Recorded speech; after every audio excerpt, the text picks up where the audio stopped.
우리 구독자님, 요즘 들어 집에 있어도 기운이 가라앉는 느낌 혹시 드신 적 없으신가요?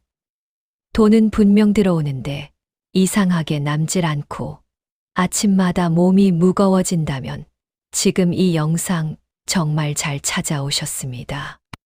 다가오는 동지, 특히 애동지에 이것 하나만 잘못 챙겨도 재물운이 새어 나갈 수 있습니다.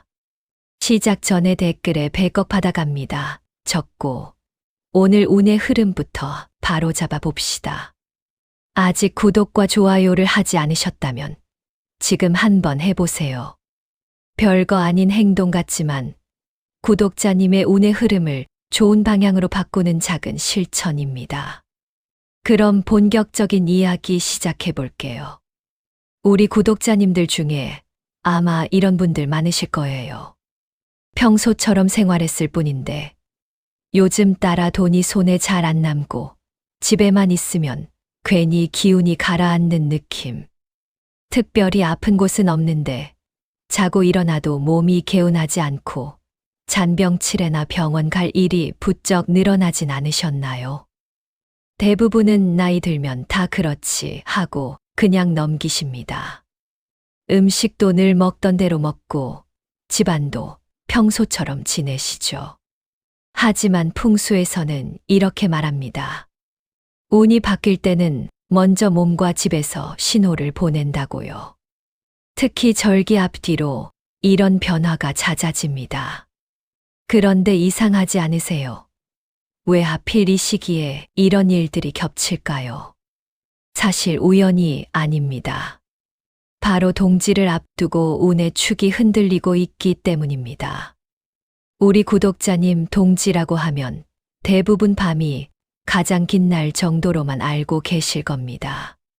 달력에 빨간 글씨도 아니고 명절처럼 떠들썩하지도 않죠.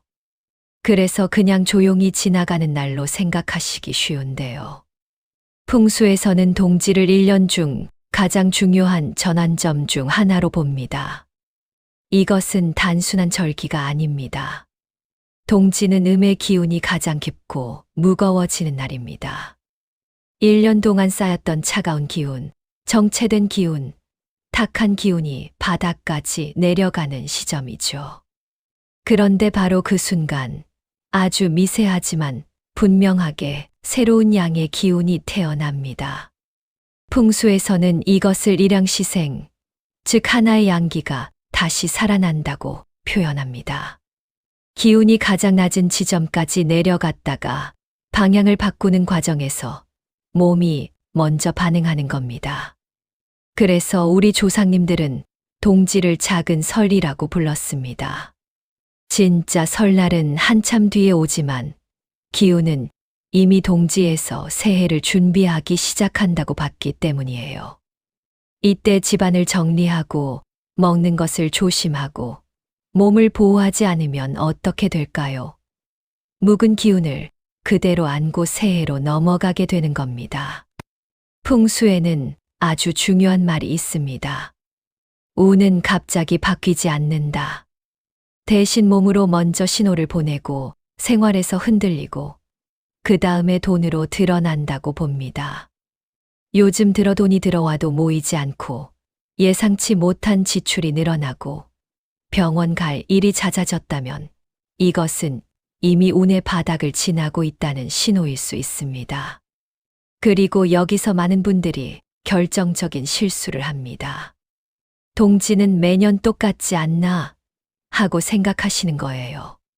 하지만 아닙니다. 동지는 들어오는 시기에 따라 기운의 성질이 완전히 달라집니다. 동지는 크게 애동지, 중동지, 노동지로 나뉘는데 이 중에서 애동지는 양의 기운이 아주 어린 상태로 태어나는 시기입니다. 말 그대로 아직 힘이 없는 아기 같은 양기예요. 이때는 조금만 자극을 줘도 균형이 쉽게 깨집니다. 그래서 애동지에는 특히 먹는 것, 움직이는 것, 집안 기운 관리가 중요합니다. 이 차이를 모르고 평소처럼 행동하면 좋은 기운을 키우기는커녕 오히려 갓 태어난 양기를 꺼뜨리는 결과가 생길 수 있습니다. 바로 여기서 재물운과 건강운의 갈림길이 생깁니다. 자, 여기까지 들으셨다면 이제 분명히 느끼셨을 겁니다. 동지는 그냥 지나가는 날이 아니라 비울 것은 비우고 채울 것은 정확히 채워야 하는 날이라는 것을요. 자, 여기서 잠깐. 우리 구독자님들, 지금까지 내용 잘 따라오고 계시죠? 정리해보면 딱 3가지입니다.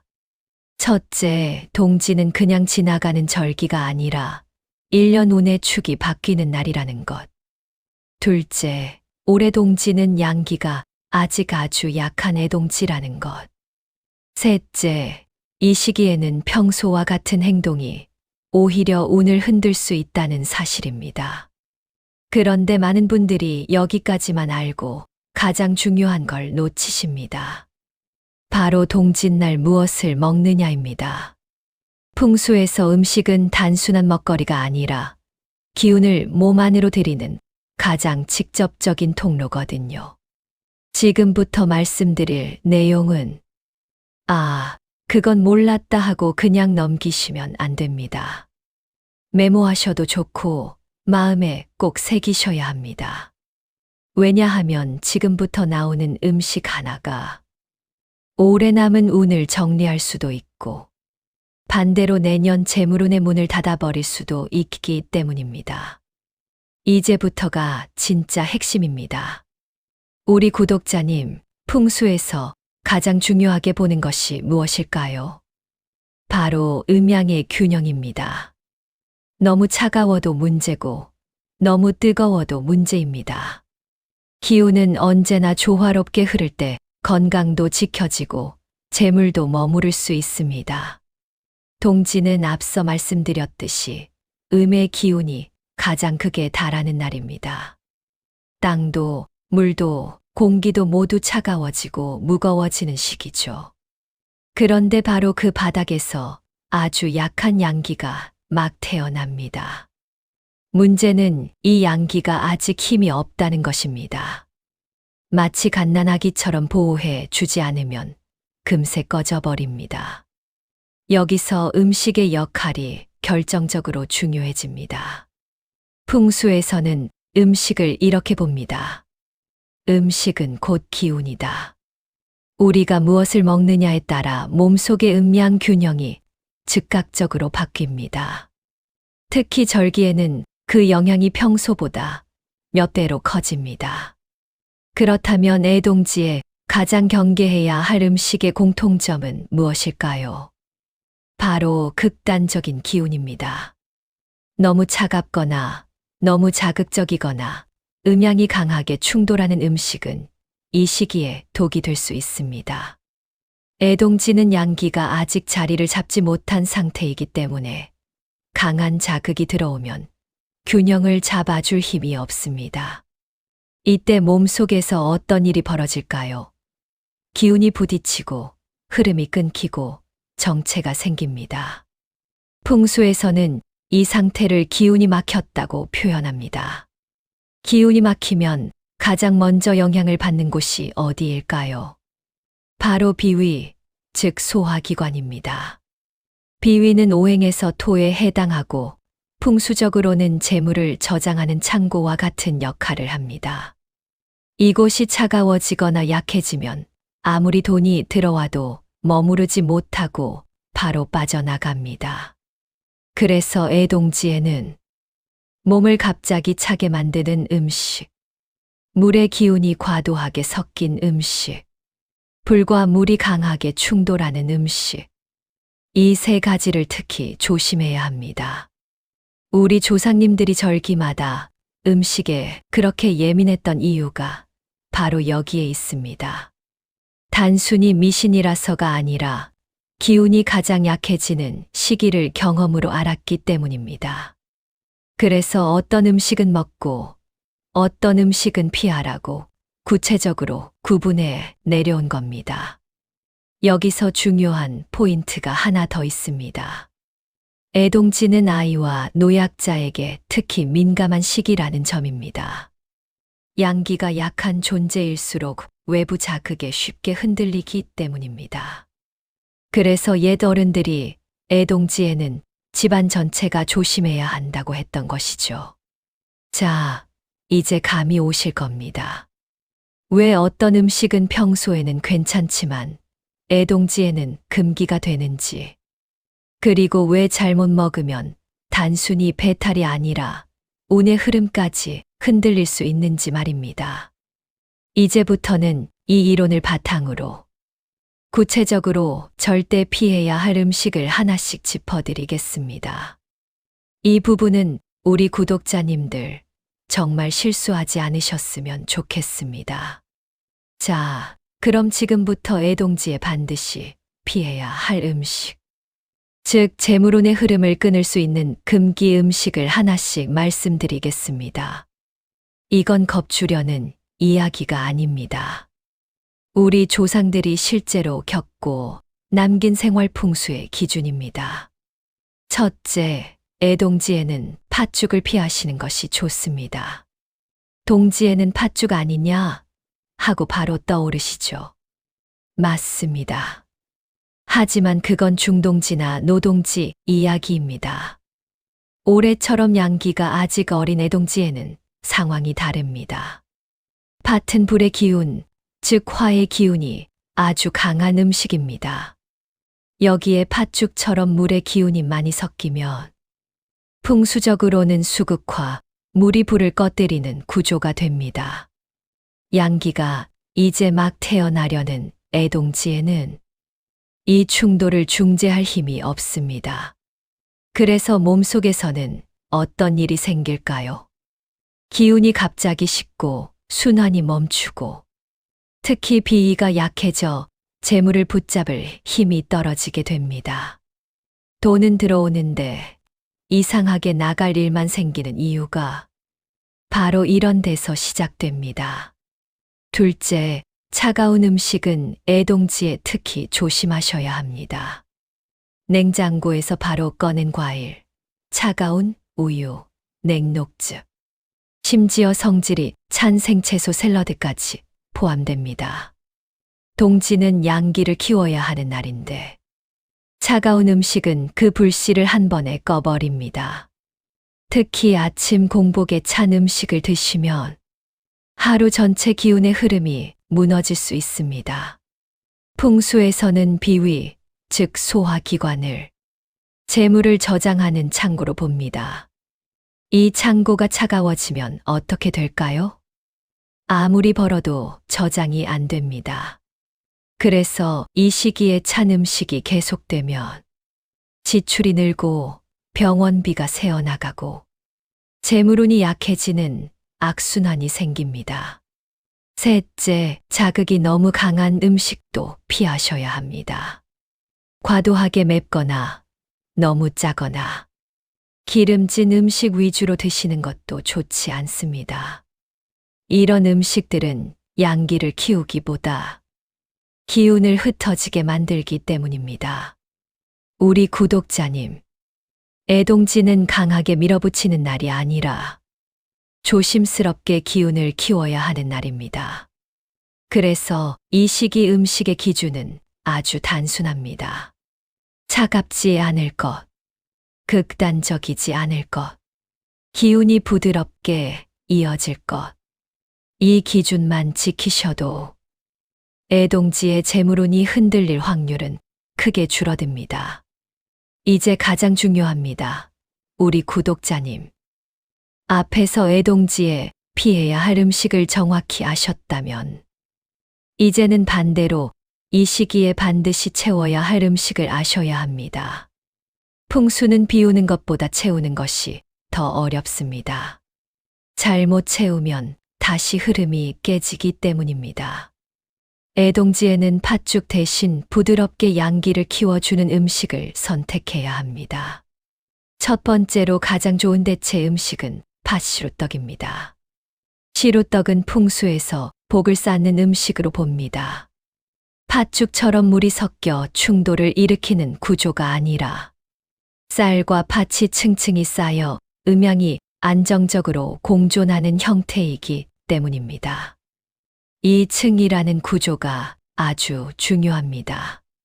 재물도 한 번에 들어오는 것이 아니라 차곡차곡 쌓여야 오래 갑니다. 팥시루떡은 동짓날 아침보다는 낮이나 저녁에 드시는 것이 좋고, 가능하다면 가족과 함께 나누어 드세요. 풍수에서는 복은 나눌수록 커진다고 봅니다. 이웃에게 한 조각이라도 나누면 재물의 흐름이 막히지 않고 이어진다고 여겼습니다. 두 번째로 꼭 챙기셔야 할 것은 수정과입니다.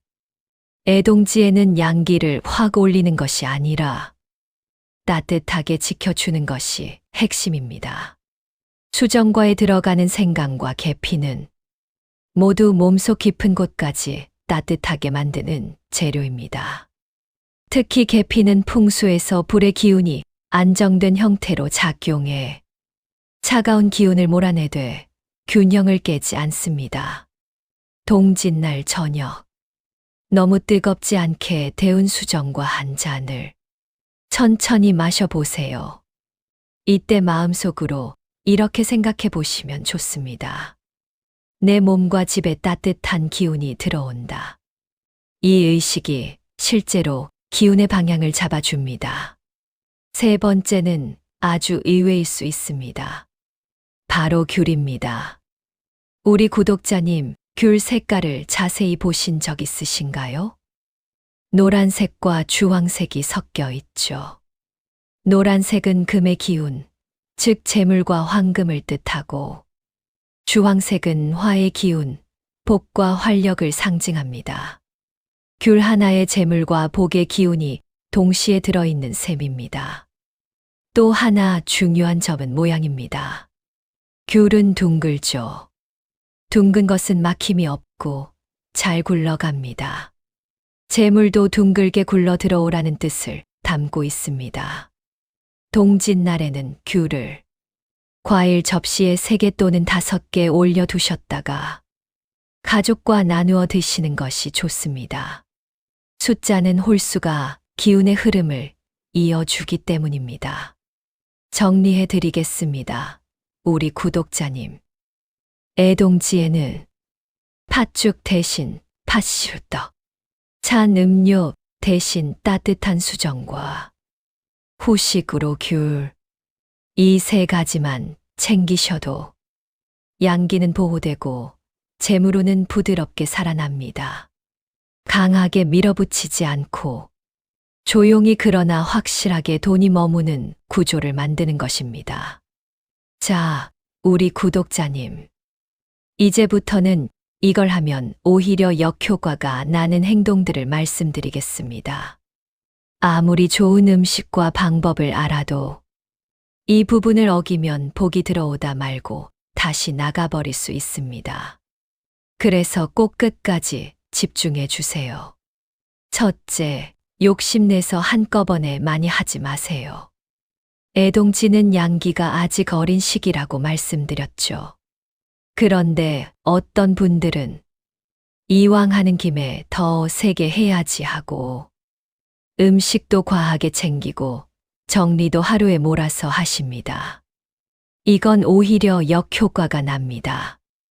애동지의 기운은 천천히 부드럽게 키워야 하는 기운입니다. 팥시루떡도 한두 조각이면 충분하고 수정과도 한 잔이면 됩니다. 많이 먹는다고 복이 늘어나는 것이 아닙니다. 둘째, 동짓날에 집안 다툼이나 큰 결정을 피하세요. 이날은 기운이 가장 민감하게 움직이는 날입니다. 이사 계약, 큰돈이 오가는 결정, 감정이 격해질 수 있는 대화는 가능하면 하루 이틀 미루는 것이 좋습니다. 풍수에서는 기운이 흔들리는 날의 감정은 오래 남는다고 봅니다. 동짓날 싸운 말 한마디가 1년 내내 집안 기운을 무겁게 만들 수 있습니다. 셋째, 집안을 정리하다가 중간에 멈추지 마세요. 특히 현관, 주방, 화장실을 정리하다가 이 정도면 됐지 하고 끝내는 경우가 많습니다. 정리는 시작보다 마무리가 더 중요합니다. 물기 닦기, 환기, 마지막 정돈까지 해야 탁한 기운이 빠져나가고 새 기운이 들어올 자리가 생깁니다. 넷째, 동짓날 밤늦게까지 과로하지 마세요. 밤이 가장 긴 날이 바로 동지입니다. 이 날은 일찍 몸을 쉬게 하는 것이 풍수적으로도 아주 중요합니다. 잠을 줄이고 무리하면 몸이 회복보다 소모 쪽으로 기울게 되고 이것이 그대로 재물은 소모로 이어질 수 있습니다. 다섯째, 이거 했으니까 이제 괜찮겠지 하는 마음을 경계하세요. 풍수는 한 번의 이벤트가 아니라 흐름을 만드는 생활 습관입니다. 동짓날 하루를 잘 보내는 것은 운의 방향을 잡는 것이지 모든 것을 해결해 주는 마법이 아닙니다. 이후에도 몸을 따뜻하게 하고 집을 정돈하는 습관을 이어가셔야 복이 머무르고 자랍니다. 우리 구독자님, 풍수에서 가장 무서운 것은 나쁜 행동이 아니라 방심입니다.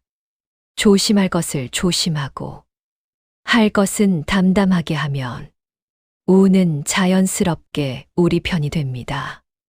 그래서 오늘은 우리 구독자님들께 다가오는 동지, 그 중에서도 애동지에 반드시 알아야 할 풍수의 핵심을 하나하나 알려드리려고 합니다. 거창한 부적이나 비싼 물건이 아닙니다. 동짓날 무엇을 먹고 무엇을 피해야 하는지, 그리고 집안 기운을 어떻게 정리해야 하는지만 바로잡아도 막혔던 재물운의 흐름이 다시 살아날 수 있습니다. 이것은 미신이 아닙니다. 우리 조상님들이 수백 년 동안 절기를 기준으로 운의 흐름을 관리해 온 생활 풍수의 지혜입니다. 오늘 영상에서는 애동지에 절대 먹지 말아야 할 금기 음식, 몸속 탁기를 씻어내는 나물, 그리고 팥죽 대신 재물복을 채우는 대체 음식까지 모두 알려드릴 거예요. 끝까지 보시면 올해 남은 운을 정리하고 다가오는 새해 재물운의 문을 여는 준비를 하실 수 있습니다. 자, 우리 구독자님, 오늘 이야기한 내용을 차분하게 한 번만 정리해 보겠습니다. 첫째, 올해는 애동지날이라 더 조심스럽게 기운을 다뤄야 한다는 것. 둘째, 애동지에는 팥죽과 차가운 음식처럼 기운의 균형을 깨는 것들은 피하세요. 셋째, 현관, 주방, 화장실 공간을 정성껏 정리해도 복이 들어와 머무를 자리가 만들어집니다. 우리 구독자님, 이것은 미신이 아닙니다. 수백 년 동안 우리 조상님들이 절기를 기준으로 몸과 집, 그리고 삶을 관리해온 생활 속의 지혜입니다. 올해 동짓날에는 복은 멀리 있지 않다는 마음으로 하루를 조금만 다르게 보내보세요. 그 작은 태도가 내년 한 해의 건강과 재물운을 지켜주는 든든한 뿌리가 될 것입니다. 오늘 영상이 도움이 되셨다면 좋아요와 구독 꼭 눌러주시고 댓글에 이렇게 남겨주세요. 새해 재물운 대박. 이 한마디가 우리 구독자님의 운을 여는 시작이 되길 바랍니다. 여러분의 가정에 건강과 평안, 그리고 따뜻한 재물운이 가득하시길 진심으로 기원합니다. 감사합니다.